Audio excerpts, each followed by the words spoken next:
திரு பொன்ராஜ், இங்க காங்கிரஸ் தேர்தல்களை அணுகக்கூடிய விதத்தில் சில மாற்றங்களை கொண்டு வரணும். இந்த முறை கடந்த தொடர்ச்சியாக நம்ம பார்க்கக்கூடிய மாநில தேர்தல்கள், அது ஹரியானா உட்பட தொடர்ச்சியாக நம்ம பார்த்துக்கிட்டே இருக்கிறோம். அந்த தேர்தல் முடிவுகள் என்பது காங்கிரஸ்க்கு ஒரு பின்னடைவை ஏற்படுத்துது. அவங்க ஒரு சுய பரிசோதனை செய்யணும் அப்படின்னு சொல்ற நேரத்தில் எஸ்ஐஆர் மாதிரியான ஒரு விவகாரம் வருது. வாக்கு திருட்டு குறித்த பேரணி எல்லாம் பீகாரில் பெருமளவில் நடத்துறாங்க. ஆனால் அதே நேரத்தில் தேர்தல் தொடர்பான பரப்புரைகளில் இன்னும் கூடுதல் கவனம் செலுத்தி இருக்க வேண்டும். கடந்த முறை பெற்ற இடங்கள் அளவு கூட காங்கிரஸ் ரீச் பண்ண முடியல அப்படின்னா அதுக்கான காரணம் வெறும் எஸ்ஐஆர் மட்டும்தான், வாக்குகள் இருக்கக்கூடிய சிக்கல் மட்டும்தான் அப்படின்னு அதை ஒதுக்கிட முடியுமா? முடியாது. எஸ்ஐஆர் இவிஎம் அப்படின்றது ஒரு அட்வான்டேஜ். அப்புறம் அந்த 10,000 ரூபா கொடுத்ததுன்றது மேஜர் அட்வான்டேஜ். இந்த ரெண்டு அட்வான்டேஜ். மூணாவது அட்வான்டேஜ் என்ன அப்படின்னா ஒரு சென்ட்ரல் ஸ்கீமை பெர்செப்ஷனை கிரியேட் பண்ணி அந்த சென்ட்ரல் ஸ்கீம் உங்களுக்கு பலன் பெற்றிருக்கிறது என்பதை கொண்டு போய் சேர்த்தது என்டிஏனுடைய ஸ்ட்ராட்டஜி. இதில் மேஜர் என்ன ஃபெயிலியர், மகாகட்பந்தனுடைய ஃபெயிலியர் அப்படின்னா, Mahagathbandhan limited with Muslim and Yadav மட்டும்தான் அவங்க ஃபோக்கஸ் பண்ணியிருக்காங்க. அதாவது என்னைக்கு இபிசி எக்ஸ்ட்ரீம்லி பேக்வர்ட் கிளாஸ்னு ஒரு செக்ஷன் இருக்குது, 36% அவங்க தான் இருக்காங்க. ஓகே, அதர் பேக்வர்ட் கிளாஸஸ் இருக்காங்க எக்ஸப்ட் யாதவ். அப்புறம் தலித்லேயே மார்ஜினலிஸ்ட் தலித்து, அந்த மாதிரி தலித் அண்ட் மார்ஜினலிஸ்ட் தலித்துன்னு இருக்காங்க. அப்போ இந்த இதெல்லாம் கன்சாலிடேட் பண்ணி மகாகட்பந்தன் கன்சாலிடேட் பண்ணதுக்கு ஃபெயிலியர் ஆகிருக்காங்க. இதை என்டிஏ கேப்சர் பண்ணியிருக்கு. ஓகே, ஒரு சைடில் என்டிஏ என்ன பண்ணியிருக்கு அப்படின்னா, அப்பர் கேஸ்ட்டு எக்கனாமிக்கலி பேக்வர்ட் கிளாஸில் இருக்கக்கூடிய ஃபார்வேர்டு கேஸ்ட், எக்கனாமிக்கலி பேக்வர்ட் கிளாஸ்லேயே ஃபார்வேர்டு கேஸ்ட் இருக்குது. அப்போ இவங்க எல்லாமே கன்சாலிடேட் ஆகி என்டிஏவுக்கு சாதகமாக அவங்க ஒர்க் அவுட் ஆகிருக்கு. ஓகே, அடுத்து இவங்களுடைய ஃபெயிலியர் என்ன அப்படின்னா, காங்கிரஸும் தேஜஸ்வி யாதவும் இந்த கிராஸ் செக்ஷன் கன்சாலிடேஷனில் ஃபெயிலியர் ஆகிருக்காங்க. இந்த ஃபெயிலியர் இதை கன்சல்டேஷனை பேஸை நீங்கள் ஸ்ட்ரென்தன் பண்ணாமல், அந்த அலையன்ஸை கொண்டு வராமல், அவர்களுக்கு அந்த எப்படி அகிலேஷ் யாதவ் இந்த சோசியல் இன்ஜினியரிங்கை புரிஞ்சுக்கிட்டு அகிலேஷ் யாதவ் அதை பிரேக் பண்ணார். அந்த பிரேக் பண்ணக்கூடிய அந்த டெக்னிக்கை தேஜஸ்வி யாதவும் ராகுல் காந்தியும் பீகாரில் பண்ண தவறியதன் விளைவு தான் இதனுடைய இந்த அளவுக்கு லீடிங் 75+77 அப்படின்றது என்டிஏவுக்கு கிடைச்சிருக்கு அப்படின்னு நான் பார்க்கிறேன். ஒன்று பெர்செப்ஷன் பாலிடிக்ஸ். சரி, அப்போ பெர்செப்ஷன் பாலிடிக்ஸ் இது என்டிஏ சக்சஸ்ஃபுல்லாக பண்ணிட்டு இருக்காங்க, தொடர்ந்து பண்ணிட்டு இருக்காங்க.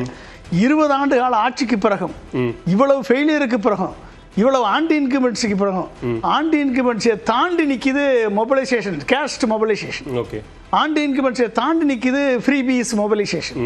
அப்போ இந்த 10,000 ரூபா கொடுத்தது ஒரு இம்பாக்ட், காஸ்ட் மொபிலைசேஷன் ஒரு இம்பாக்ட். இது கன்சாலிடேட் பண்ணதுல என்டிஏ வெற்றி பெற்றிருக்குன்னு தான் நம்ம சொல்லணும். இப்போ மகாகட்பந்தன் சொன்ன ஒரு வாக்குறுதியில பிரதானமானது குடும்பத்தில் ஒருத்தருக்கு அரசு வேலை அப்படிங்கிற ஒன்று. அது என்டிஏ கூட்டணி அது சாத்தியமே இல்லாத ஒன்று, அதெல்லாம் நிறைவேற்றவே முடியாது அப்படிங்கிற எதிர்பரப்புரையை முன் வச்சாங்க. அது மக்கள்கிட்ட போய் சேர்ந்திருக்கு அப்படின்னு பார்க்க வேண்டியிருக்கா?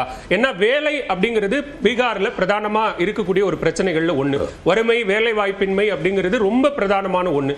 அந்த அடிப்படையில் குடும்பத்தில் ஒருத்தருக்கு அரசு வேலை கொடுக்கவே முடியாதுங்கிறத மக்கள் முடிவு பண்ணிட்டாங்களா? கண்டிப்பா. நீங்க 20 வருஷமா ஆண்ட நிதிஷ்குமாராலேயே கொடுக்க முடியல. 10% டாக்ஸ் டெவல்யூஷன் வாங்கி அதிக யூபிக்கு அடுத்து நிற்கிற பீகாராலே அதை செய்ய முடியல. இவங்க என்ன செய்ய போறாங்க? அதுக்கு இம்பார்ட்டன்ஸே மக்கள் கொடுக்கல. நீங்க அதாவது அவங்க எதுக்கு இம்பார்ட்டன்ஸ் கொடுக்குறாங்க அப்படின்னா, இந்த 7,500 கோடி கொடுத்துட்டாங்க, கையில் வந்துருச்சு பணம். அப்ப இம்மீடியட் பெனிஃபிட்டை பார்க்குறாங்களோ ஒழிய, நீங்க லாங் டேர்ம் பிளானையும் அவங்களுடைய ஃபியூச்சரை இவங்க பாதுகாத்துருவாங்க, ஃபியூச்சரை உருவாக்கி கொடுத்துருவாங்கன்ற நம்பிக்கை யார்ட்டுமே கிடையாது. அந்த நம்பிக்கை வச்சு இவங்க ஓட்டு போடல. Caste consolidation, freebies distribution. அப்ப இன்னும் பீகார்ல வறுமை தொடர்ந்து இருந்துகிட்டே இருக்கு. 20 ஆண்டு காலத்துல 66% வறுமையில வச்சிருக்காரு அவர் நிதிஷ்குமார். நீங்க என்ன ரெட்டை இன்ஜின் சர்க்கார் 14 வருஷம் ரெட்டை இன்ஜின் சர்க்கார் அவுட் ஆஃப் 20 இயர்ஸ்ல நடத்திருக்காரு. 66% நீங்க குறைச்சிருக்கணும் இல்லையா? அதையும் தாண்டி அவங்களுக்கான ஒரு மேண்டேட்டை மக்கள் ஒரு கிளியர் விக்டரியை கொடுக்குறாங்க அப்படின்னா அதுக்கு என்ன காரணம்? அதுக்கு காரணம் இவங்க யாருமே நம்ம வறுமையை போக்க பார்க்க மாட்டாங்க. இன்னைக்கு என்ன பணம் கிடைக்குது, இன்னைக்கு நம்ம ஜாதிக்கு ஓட்டு கிடைக்குதா, நம்ம ஜாதிக்கு ரெப்ரசன்டேஷன் கிடைக்குதா, நம்ம ஜாதிக்கு வந்து நம்மளுக்கு வந்து ஒரு எம்எல்ஏ ஆகிறதுக்கோ அமைச்சர் ஆகிறதுக்கோ வாய்ப்பு கிடைக்குதா, எம்எல்ஏ ஆகி அமைச்சர் ஆகினா அதிகமாக நம்ம இங்கே கொள்ளையடிக்கலாம், நம்ம சம்பாதிக்கலாம். இதுதான் அவங்க மக்கள் மத்தியில் இருக்க ஒழிய இதுக்கு யார் வாய்ப்பு கொடுக்குறா? அப்ப எக்ஸ்ட்ரீம்லி பேக்வர்ட் கிளாஸ்ல இருக்கக்கூடிய மக்களுக்கும் தலித் மக்களுக்கும் இந்த வாய்ப்புகளை யார் கொடுக்குறா, யாரால முடியும் அப்படின்னா ஒன்னு அதிகாரம், இன்னொன்னு பணம்.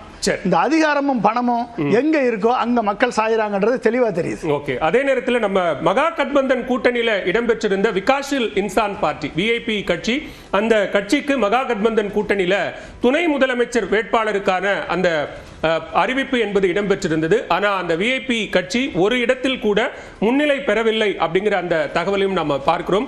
விஐபி கட்சி விகாஷில் இன்சான் பார்ட்டிக்கு துணை முதலமைச்சர் பதவி அறிவிக்கப்பட்டிருந்தது. அதே நேரத்தில் 29 இடங்களில் போட்டியிட்ட சிராக் பாஸ்வானினுடைய லோக் ஜனசக்தி கட்சி 20 இடங்களில் தொடர்ந்து முன்னிலையில் இருக்கிறது.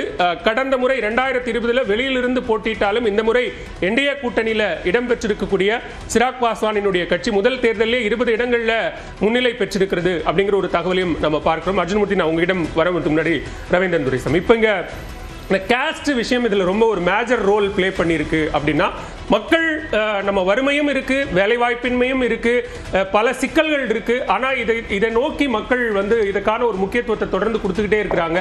அப்படின்னா அதுக்கான காரணம் என்னவா பார்க்க வேண்டியிருக்கு? எல்லா இடமும் இருக்கு, பீகார்ல அதிகம் இருக்குது. Hindu consciousness is coupled with cost consciousness. Okay, Tamil conscious is coupled with cost consciousness. எல்லா இடமும் அது இருக்கதான். இல்லைன்னு சொல்றவங்க பொய்யானவங்க, வேடிக்கை மனிதர்கள், டிஸ்ஆனஸ்ட் பீப்புள், நம்பகத்தன்மையற்றவன் தான் இல்லைன்னு சொல்லுவாங்க உள்ளுக்குள்ள வச்சுக்கிட்டு. அது இருக்குது.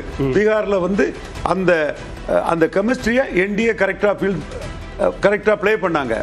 ஆரம்பத்திலே 14 விழுக்காடு வாக்கெடுத்த பாஜக அப்பர் காஸ்ட் பார்ட்டி தாங்க. பிராமின், கயஸ்தா, பூமிகார், ராஜ்புட் பார்ட்டி தான். 8 விழுக்காடு எடுத்த நிதிஷ்குமார் சிஎம்ஆ சொன்னாங்க.